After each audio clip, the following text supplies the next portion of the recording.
Dr. Caffery here. Today I'm going to continue our discussion on hidden causes of fatigue. Hidden cause number 5, HPA axis dysregulation. The HPA axis is simply the connection between the brain and the stress glands called the adrenal glands. When this axis becomes dysregulated, it can result in high or low cortisol production, cortisol being a stress hormone. So when cortisol is too low, the prominent symptom is fatigue.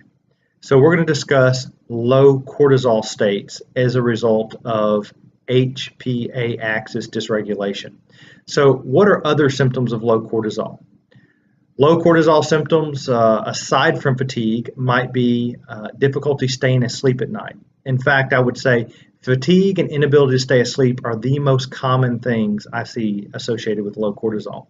Some people might have low blood pressure, some people might get lightheadedness, especially with position changes, some people might have cravings for salt, but fatigue and inability to stay asleep are usually your most prominent symptoms. What causes low cortisol? Well, low cortisol can have a number of causes.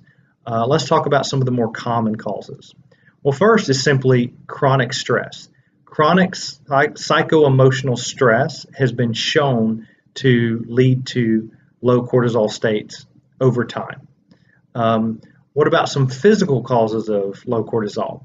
Well, latent viruses. A lot of individuals have latent viruses in their body that can become reactivated or and start to replicate. As these viruses replicate, the immune system can engage this virus, and that can result in lower cortisol production. Autoimmunity. Autoimmunity is when your immune system attacks your body's own tissues. This is something that can polarize or imbalance the immune system in such a way that it can cause low cortisol. Or you could have autoimmunity directly against your adrenal glands or your stress glands themselves, affecting cortisol production. You could have low blood sugar. So low blood sugar, what's known as hypoglycemia, can give you symptoms like shakiness, lightheadedness, irritability, fatigue relieved by eating.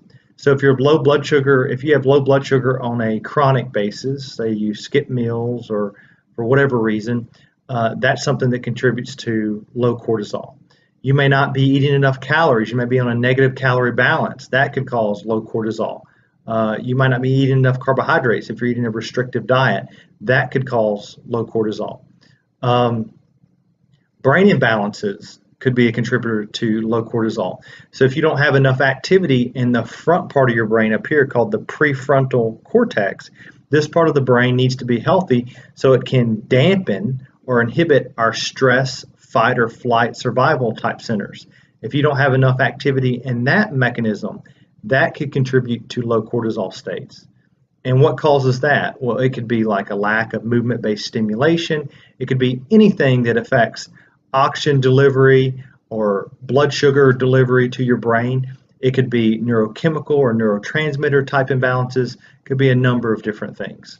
So in summary, if you have fatigue, consider that it could be due to dysregulation of this HPA axis, which is the connection between the brain and the stress glands.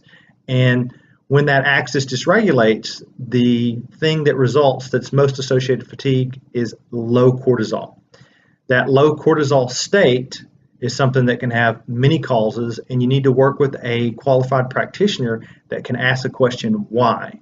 Why do we have low cortisol, and actually dig and find the root cause of why that's happening. I'm Dr. Caffery. Thank you for listening.